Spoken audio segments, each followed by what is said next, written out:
We're going to talk about using going to talk about the future. We'll use examples from Split and Clueless. When talking about the future, we use going to plus infinitive. We can use it for talking about intentions or plans. Here's an example. I'm going to go now. I'm going to go now. Going to here indicates an intention. If she had said, I'm going to go after I've had a cup of tea, that would have been a future plan. We can also use going to talk about predictions based on evidence. An example. He's going to go ballistic. He's going to go ballistic.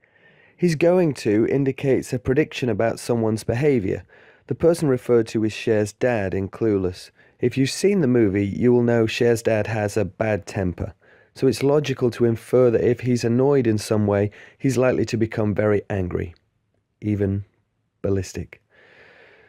If this has been helpful, please like and subscribe to see all our videos.